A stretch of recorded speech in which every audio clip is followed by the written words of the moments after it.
à tous, je vous retrouve pour la nouvelle lune du 5 mai 2019 qui aura lieu en Taureau sur le degré 14 à minuit 47 heure de Paris.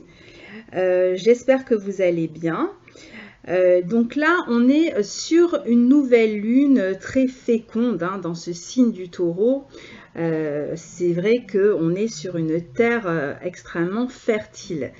D'ailleurs, cette nouvelle lune qui a lieu dans le signe du Taureau, dont l'un des attributs est la nourriture par exemple, coïncide cette année avec le début du Ramadan, donc déjà bon début à ceux qui le pratiquent.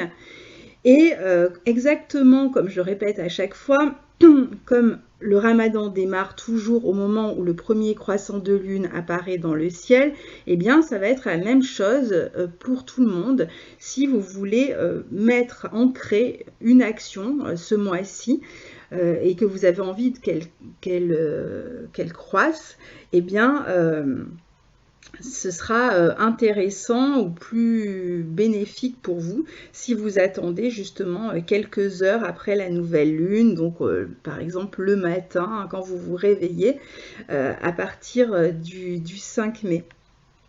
Alors c'est une nouvelle lune qui va donc avoir une période de croissance jusqu'à la pleine lune en Scorpion du 18 mai, mais qui va évidemment durer jusqu'à la nouvelle lune en Gémeaux du mois prochain.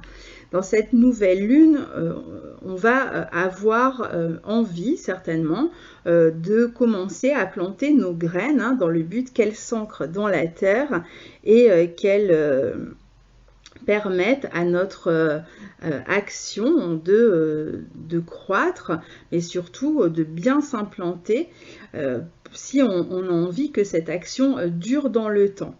Alors le signe du Taureau, c'est un signe qui est associé aux arts, à la nourriture, à l'argent, aux valeurs, à la valorisation de soi, à la nature, à l'agriculture, à l'hygiène de vie, à la beauté, à tout ce qui est esthétique, même la déco, à la sécurité, alors ça va être très important, à la sensualité. Donc voilà pour citer quelques exemples d'associations avec le signe du Taureau. Ces secteurs auront beaucoup plus de facilité à croître ou seront plus mis en valeur durant cette lunaison. Le Taureau est une énergie de terre, une terre féconde, et la nouvelle lune se déroule au sextile de Neptune et au trigone de Saturne-Pluton ce mois-ci. Donc un peu comme si Neptune venait arroser de ses rêves et de son imagination cette expansion. Donc on a vraiment quelque chose de l'ordre de, je dirais pas de la foi seulement, mais en même temps de l'envie qui nous porte comme ça en avant. Et puis on a ce beau trigone à Saturne-Pluton en Capricorne qui vient poser une structure, presque un tuteur, une colonne vertébrale à ces projets que l'on a et qu'on est en train de féconder. Et aussi, il vient apporter beaucoup de profondeur et la conscience d'une transformation. On est toujours dans ces périodes de transformation.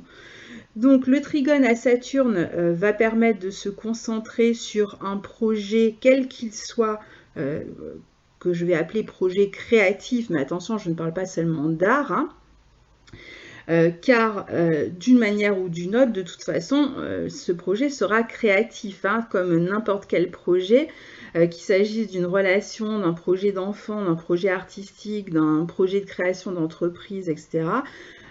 Alors Saturne va nous apporter une forme de patience, de persévérance, de discipline, d'organisation pour commencer à structurer ses rêves, ses projets, ses envies, ses désirs. Tandis que Pluton nous apporte la profondeur, le renouvellement aussi, qui correspond bien à cette idée aussi de nouvelle lune, qui est toujours une sorte de renouveau ponctuel chaque mois. Alors c'est un renouveau qui peut s'appuyer sur l'ancien, on l'a déjà vu, peut-être parce que le projet est déjà là en latence depuis un moment, ou depuis au moins, je pense, la nouvelle lune en Bélier, mais c'est possible que ce soit même antérieur à ça. Et Pluton permet la régénération de ce projet. Donc s'il y avait un projet qui était là depuis déjà un moment, on en a déjà parlé avec la précédente nouvelle lune, eh bien, peut-être qu'on l'avait un peu mis de côté, puis que depuis la nouvelle lune en bélier, on est revenu à ce projet, et il est en train de renaître un petit peu de ses cendres, de là où on l'avait laissé. Et pour d'autres, ça peut être un nouveau projet qui est apparu autour de la dernière nouvelle lune, et donc qui est en train de faire son chemin. Donc,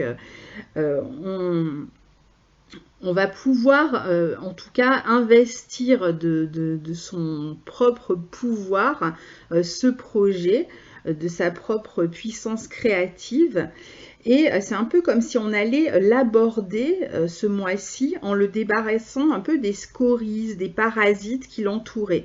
Il y a une sorte de processus de purification autour de ce projet ce mois-ci, qui va permettre d'être finalement plus franc, plus direct, plus investi aussi et plus concentré sur ce projet. Donc c'est plutôt une belle nouvelle lune qui va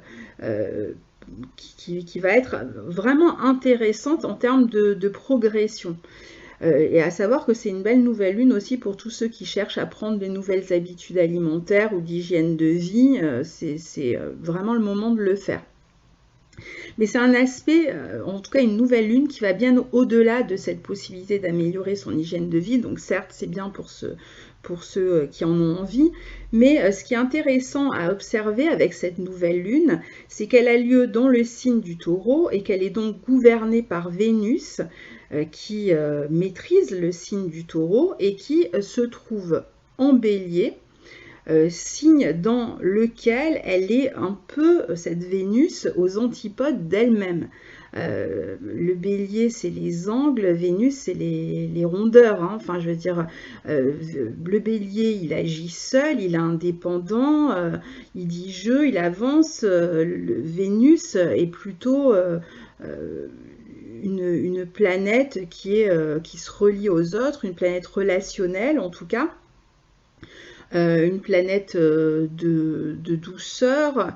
Donc c'est vrai qu'elle n'est pas forcément très à l'aise a priori dans ce signe du Bélier. Malgré tout, elle est là. Donc pourquoi elle est là lors de cette nouvelle lune en Taureau et qu'est-ce qu'elle peut nous dire dans cette position? Alors elle forme un carré à Saturne, Pluton, nœud sud, en même temps qu'un trigone à Jupiter et un sextile à Mars.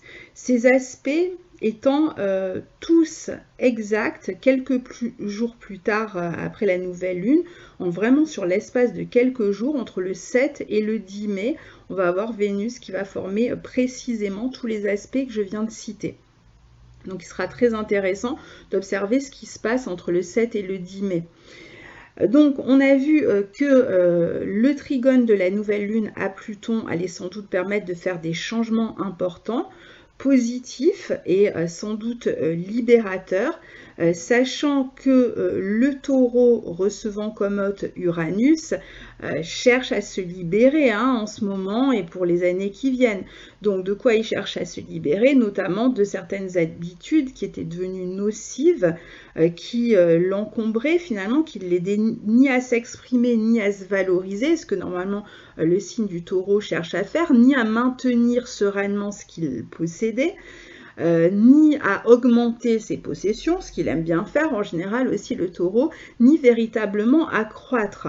Donc c'est peut-être des habitudes que le Taureau n'avait pas remises en question depuis longtemps, et via le Taureau nous tous, puisqu'on a tous le Taureau quelque part dans notre thème, des habitudes donc qui étaient chez nous tous bien implantées, mais qui ne nous permettait plus finalement de nous renouveler, d'être en accord avec nos valeurs, de nous valoriser, de nous épanouir comme la nature peut le faire au moment où on a le Taureau qui a lieu dans l'année. Donc, nous avons vu avec la dernière nouvelle lune en Bélier qu'il y avait un projet sur le feu, un élan, un désir, qui allait sans doute prendre plus de temps que prévu pour s'accomplir. Ça, on l'a déjà dit. Donc pour autant, lors de cette dernière nouvelle lune, on a pu commencer déjà non seulement à entrer en contact avec ce désir ou à revenir en contact avec un désir ancien, et on a pu commencer aussi à prendre conscience de ce que l'on voulait transformer dans nos vies et de ce vers quoi on tendait. Mais en même temps que l'on prenait conscience de là où nos pas nous portaient, on s'est retrouvé face à tout ce qui nous entravait et qui nous empêchait pour l'instant de réaliser ce projet ou de nous réaliser complètement nous-mêmes. Et donc, ce qui a suivi cette lunaison, cette dernière lunaison en Bélier, on a eu la conjonction Pluton nœud sud, hein, qui justement nous a permis en même temps de nous mettre en connexion avec notre propre pouvoir, avec nos désirs profonds de changer de direction, hein, de comprendre qu'il y avait quelque chose qui ne fonctionnait pas. Et en même temps nous a permis de comprendre à qui ou dans quoi on laissait notre propre pouvoir. Et c'est vrai que Pluton, ayant démarré sa rétrogradation, a rendu cette perception encore plus claire. Donc pour aller au but, il y a bien des choses dont on a conscience maintenant, dont on va devoir se débarrasser ou qu'on va devoir laisser derrière soi. On entrevoit maintenant un peu mieux de quoi il s'agit. Et cela peut mettre à mal d'une certaine manière notre besoin de sécurité intérieure, puisqu'on se rend compte qu'il y avait des choses auxquelles on s'accrochait, qu'on a maintenu, qui nous empêche d'aller vers ce nouveau but, mais en même temps qui était comme une sécurité jusqu'à présent pour nous. Donc, sachant qu'on va devoir les lâcher, forcément, on est face à une forme d'insécurité. Tout changement provoque toujours une forme d'insécurité. Donc, ça, c'était le but de Pluton nœud sud déjà. Donc c'est tout à fait logique que la nouvelle lune, cette fois-ci, soit dans le signe du Taureau, signe de la sécurité justement, et qu'elle nous amène à travailler sur cette sécurité. Et donc maintenant que l'on sait où on veut aller, alors comment on va pouvoir construire cette nouvelle sécurité?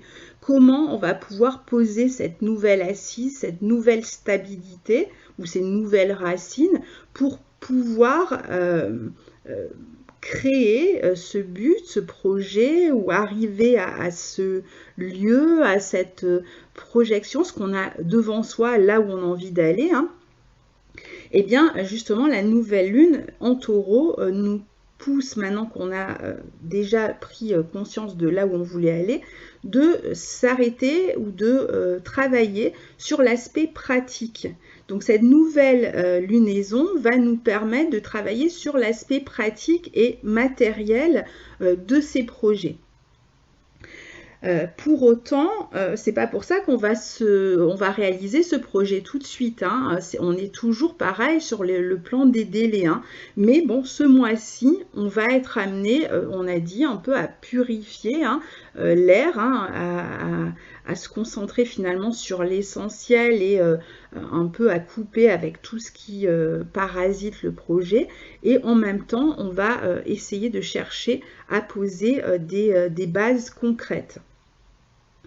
Alors, le premier aspect que rencontre Vénus qui maîtrise cette nouvelle lune, donc Vénus en Bélier, hein, c'est le carré à Saturne nœud sud, qui mérite que l'on s'y arrête une minute, déjà parce que vous me l'avez demandé dans les horoscopes du mois de mai, je vous ai promis de vous parler de Saturne, Pluton, rétrograde et du nœud sud, donc c'est ce que je fais aussi. De toute façon, on n'a pas le choix que d'en parler ici. Alors, Vénus en Bélier, pour commencer, nous renvoie à cet élan, hein, qui a jailli lors de la dernière nouvelle lune, qu'on va devoir ancrer cette fois-ci. Donc, on est toujours animé, hein, mais en même temps toujours un peu ralenti. On a toujours cette montagne à gravir pour certains, ce mur à détruire. Bon, chacun parle de la manière dont il a envie, mais Saturne est rétrograde maintenant et il est conjoint au nœud sud. Donc cet aspect va durer quelques mois entre Saturne et le nœud sud jusqu'à septembre-octobre. Donc il va falloir se montrer patient et persévérant pour gravir cette montagne ou pour donner des coups dans le mur. Et justement, Vénus en bélier, elle n'est pas trop patiente, hein. Mais là, elle va pas trop avoir le choix finalement que de ralentir. Ça ne veut pas dire, encore une fois, et je l'ai dit dans les horoscopes du mois de mai, c'est pas pour ça qu'on va rien faire, hein, qu'on attend, absolument pas. Bien au contraire, je vais revenir sur ce mot d'ailleurs, ce verbe attendre. Alors, Saturne est rétrograde et c'est plutôt une bonne nouvelle parce que certains sont inquiets parce que Saturne rétrograde. Non, c'est plutôt une bonne nouvelle. Pourquoi c'est une bonne nouvelle? Parce que pendant la rétrogradation, justement, on va avoir la possibilité de prendre beaucoup plus facilement conscience de ce qui nous retient en arrière. On voit en général les choses beaucoup plus nettement pendant les périodes de rétrogradation et donc ce sera le cas jusqu'en octobre pendant que ce duo Saturne-Sud sera actif. Donc on va voir beaucoup plus nettement d'ici là ce qui peut nous retenir en arrière. Le mois d'octobre, fin septembre, octobre me semble à peu près la période où on devrait avoir pris non seulement complètement conscience de ce qui nous retenait en arrière, de ce qui nous enfermait, de ce qui nous emprisonnait, de ce qui nous sclérosait, de ce qui nous frustrait, mais aussi on aura certainement mis en place d'ici là la stratégie pour nous en libérer, puisque ce qui est vécu plus consciemment, finalement, est donc plus identifiable et donc plus simple à modifier. Donc pour moi, c'est un peu ce qui va se passer dans les mois à venir. Donc les scénarios peuvent être vraiment divers. Je vais vous donner vraiment un exemple ou deux, mais c'est vraiment pour vous donner des exemples, hein. Ça ne correspond peut-être pas du tout à votre situation, mais vous reprenez la même idée et vous la calquez sur votre situation, parce que évidemment c'est différent pour chacun. On peut imaginer que certaines personnes, par exemple, sont dans une situation professionnelle ou relationnelle, mais qu'ils n'y sont que par sécurité, c'est-à-dire par exemple au niveau relationnel, eh bien, vous avez peur ensuite de ne pas rencontrer quelqu'un d'autre, donc vous préférez rester dans cette relation plan-plan plutôt que vous lancer à la conquête d'une nouvelle relation. Vous vous dites, bon ben voilà, un tien vaut mieux que deux tu l'auras, donc je reste ici et au moins je sais ce que j'ai. Mais en même temps, je ne suis pas bien, je ne suis pas épanouie. Pareil au niveau professionnel, bon bah voilà, le salaire nous aide à nous faire vivre, on a des frais, on assume certaines responsabilités, mais on n'est absolument plus épanoui du tout dans son travail. Et dans la situation professionnelle, par exemple, ou relationnelle, on sent même qu'on étouffe de plus en plus. Donc, on va prendre conscience là, pendant cette période de la manière dont on va certainement être insécurisé si on lâche soit la relation, soit le travail. On va se rendre compte aussi de ce dont on dépend, de cette fausse sécurité qui nous enchaîne. Et pour avancer, eh bien, on a cette Vénus bélier lors de cette nouvelle lune qui va nous pousser à faire coïncider nos désirs, nos envies avec l'action. Et commencer donc à chercher un moyen d'être plus indépendant, par exemple sur le plan financier, pour espérer sortir de ce travail. Donc on va se dire, ah bon, ben voilà, maintenant que j'ai identifié le problème, qu'est-ce que je fais? Eh bien, je vais commencer à répondre à des annonces, je vais passer des entretiens, ou je vais suivre une formation à côté, enfin, peu importe, et de manière à pouvoir me sortir de cet emploi qui ne me correspond plus du tout, de cette entreprise qui m'étouffe, etc. Pareil au niveau relationnel, c'est-à-dire vous allez peut-être vous rendre compte que cette sécurité ne vous épanouit pas et donc vous allez soit chercher un emploi si vous dépendiez financièrement de votre conjoint, soit chercher un nouvel appartement, etc., pour pouvoir vous installer seul un peu plus tard. Donc voilà, là on a cette prise de conscience de ce qui nous, soi-disant, nous sécurise et qui en fait nous insécurise parce que plus on avance et plus on se sent un peu mortifère, dépressif dans la situation. On voit bien qu'on n'est absolument pas épanoui dans cette situation et pourtant on y reste. Pour de mauvaises raisons. En même temps, on ne la supporte plus et pourtant, on ne fait rien. On est comme un peu paralysé par la situation. On n'arrive pas à trouver les ressources pour en sortir. Eh bien, cette nouvelle lune, elle va vous aider déjà à commencer à trouver les ressources en vous-même, à vous revaloriser d'une certaine manière, à retrouver votre propre pouvoir, votre propre confiance d'une certaine manière pour aller vers ce vers quoi vous voulez aller. Alors comme je vous l'ai dit, c'est l'histoire de quelques mois, c'est pas là tout de suite, mais là vous trouvez les ressources et c'est ça qui est important, c'est d'avoir conscience que vous avez des ressources et que vous n'avez pas besoin de dépendre de cette situation. Alors après, ça peut être n'importe quelle situation, ça peut se passer avec la famille, les parents, voilà, toutes sortes de structures dans lesquelles on s'enferme. On ne va pas prendre tous les exemples possibles, inimaginables, hein. Alors, donc l'idée est double. On va avoir besoin de temps pour atteindre l'objectif que l'on s'est fixé et pour se libérer, mais on prend conscience de ce qui nous empêche de nous libérer, de ce qui nous enferme et qui ne nous permet pas pour l'instant d'aller vers ce but et cet épanouissement. Ça, c'est la première chose. Et la deuxième, c'est qu'on va lâcher, et alors ça, c'est vraiment, je dirais, la partie, le gros morceau ce mois-ci, hein, on va lâcher une attente extérieure, donc c'est-à-dire vis-à-vis des autres. Vénus ici est en carré de Saturne. Donc il ne s'agit pas seulement de lâcher une structure, par exemple le travail, la famille, le couple, etc. Tout dépend de ce qui ne fonctionne pas chez vous. Donc il ne s'agit pas seulement de lâcher ça, qui de toute façon va prendre, on a dit, quelques mois pour que vraiment les choses se mettent en place. C'est surtout de lâcher une attente. C'est ça aussi Saturne nœud sud, Saturne rétrograde nœud sud. C'est ça la prise de conscience, c'est-à-dire de comprendre qu'en fait on se sert de la situation qui nous enferme comme d'une béquille, que l'on ne supporte plus pourtant cette situation et en même temps on s'appuie sur elle. Or, il se passe ce qui se passe toujours quand on s'appuie sur une mauvaise béquille, eh bien, elle se rompt, on tombe et on se casse un os. Saturne, nœud sud, en Capricorne. Voilà. Donc, Vénus en Bélier n'est pas une Vénus qui s'appuie sur l'autre, d'où l'importance qu'elle soit dans le signe du Bélier pendant cette lunaison. Elle est capable, cette Vénus Bélier, d'agir seule. Et quand je dis seule, ça ne veut pas dire qu'elle n'agit pas avec les autres, qu'elle n'a pas des collaborateurs, enfin tout dépend de la situation, des alliés, des amis, etc. Ça ne veut pas dire ça du tout. Ça veut dire qu'elle n'a pas besoin de s'appuyer sur une structure, sur un système, sur un cadre, etc. pour avancer.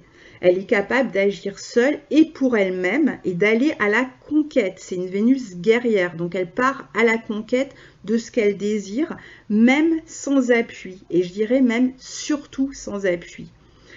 En tout cas, pas ceux, hein, on a bien compris, sur lesquels on avait pris l'habitude de s'appuyer. Donc il y a bien une idée ici d'autonomisation qui s'opère et donc de lâcher prise par rapport aux attentes extérieures, en même temps que l'idée de commencer à trouver les moyens de poser seuls les nouvelles fondations de notre sécurité future, sans attendre d'une certaine manière l'autorisation de l'extérieur ou la validation de l'extérieur. N'oublions pas à ce propos que pendant cette nouvelle lune, on a aussi une opposition Mars-Jupiter.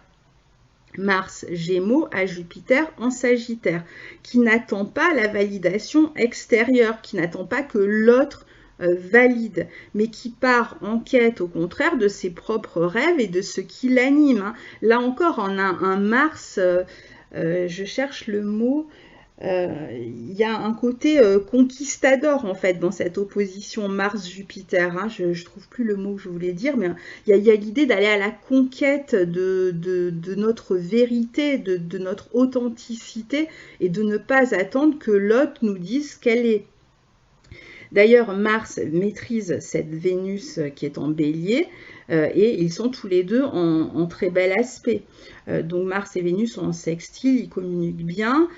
Donc avec ce Mars qui est en même temps, là encore, dans son carré à Neptune, en même temps que l'opposition à Jupiter, on voit bien qu'il y a des illusions qui vont un peu disparaître au profit de causes plus justes, plus en adéquation avec soi. Pareil au niveau des échanges, hein, on va aller plutôt vers des échanges plus vrais, on va laisser un peu tous les faux semblants de côté. Et puis c'est le bon moment pour commencer à prendre des décisions, surtout pour aller se renseigner. Mars est en Gémeaux, hein, pour prendre des décisions, pour se renseigner, pour je sais pas, pour aller frapper aux portes, pour mettre en marche ces réseaux éventuellement, pour en discuter. Il peut y avoir quelques vérités qui sont dites, hein, pendant cette lunaison-là, parce qu'on a vraiment ce besoin de s'affirmer et de réfléchir de manière indépendante. Donc forcément, à un moment donné, on va aussi avoir envie de le dire, hein. Donc ça ne veut pas dire que l'on ne fait rien avec les autres, hein, je vous l'ai déjà dit, hein, mais on peut même avoir des projets, hein, qui impliquent d'autres personnes, hein. On l'avait souligné d'ailleurs lors de la nouvelle et pleine lune précédente, mais l'échange doit être plus équilibré, plus harmonisé. C'est un aspect qui est associé au trigone de Vénus. Alors l'aspect Mars-Vénus associé au trigone de Vénus à Jupiter, qui peut permettre des rencontres, hein, sur le plan affectif ce mois-ci, qui peut aider à trouver même des collaborateurs. En tout cas, il permet de faire preuve de beaucoup plus de vivacité, mais surtout, alors ça c'est vraiment essentiel, surtout il permet en fait cet aspect là de Mars en Gémeaux opposé à Jupiter en Sagittaire, il permet de sortir de sa zone de confort. D'ailleurs, je crois que c'est comme ça que je vais appeler la vidéo, il permet de s'ouvrir et de sortir de sa zone de confort. Il nous encourage à nous ouvrir, à aller voir plus loin que ce que l'on a l'habitude de voir, d'expérimenter davantage que ce que l'on a l'habitude d'expérimenter, d'arrêter de répéter sans cesse les mêmes habitudes, le même scénario, d'arrêter de s'enkyloser dans ce cadre qui est en train de provoquer une arthrose aiguë chez nous tous. On a les os qui se calcifient là, hein. Donc il faut donc commencer à regarder par-dessus le mur ou par-dessus la montagne, comme vous voulez, étendre ses connaissances humaines, culturelles, intellectuelles. Ça veut dire qu'on peut être amené à voyager, à, je sais pas, à prendre des informations, à aller passer des entretiens ailleurs, à suivre des formations, à tout ce que vous voulez qui vous permet de vous ouvrir. Excusez-moi. Et donc prendre le risque de sortir, je le répète, de sa zone de confort. C'est plutôt finalement sympa ce qui nous attend de l'autre côté. Mais c'est vrai que, bon, voilà, quand on est dans des périodes comme ça extrêmement fortes sur le plan des changements et des transformations, quand ce sont des habitudes qu'on a peut-être depuis notre enfance jamais remises en question, des cadres, des structures qui sont là depuis des années et qui semblent nous soutenir tant bien que mal, c'est pas évident de faire le saut. C'est pour ça que ça se fait pas en une seconde, en tout cas avec ces planètes-là. Donc toutes les planètes personnelles d'ailleurs sont entre le Bélier et les Gémeaux pendant cette nouvelle lune, hein. On a vraiment tout sur ces 3 premiers signes au niveau des planètes personnelles, et ce sont des signes personnels. Donc on voit bien que c'est pas encore complètement le moment pour le projet de sortir au grand jour. On est plus en train de faire un travail en soi, sur soi, que de vraiment être encore, enfin être déjà, je veux dire, dans la période de réalisation du projet. Ça ne veut pas dire que l'on ne fait rien, bien au contraire, c'est essentiel ce que l'on fait pour porter ce projet au grand jour. À partir de quand? Eh bien, évidemment, à partir de fin septembre, période où on aura la première des planètes personnelles, en dehors de la Lune, évidemment, qui fait le tour chaque mois, mais où on aura la première planète personnelle qui va entrer fin septembre dans le signe de la Balance, le premier signe transpersonnel. Donc collectif. Donc c'est à partir de là, hein, vraiment on revient toujours à cette période de fin septembre-octobre, à partir de là pour moi que la réalisation des projets que l'on a et qui sont pris par les habitudes, les structures ankylosantes, etc., vont commencer à sortir de terre.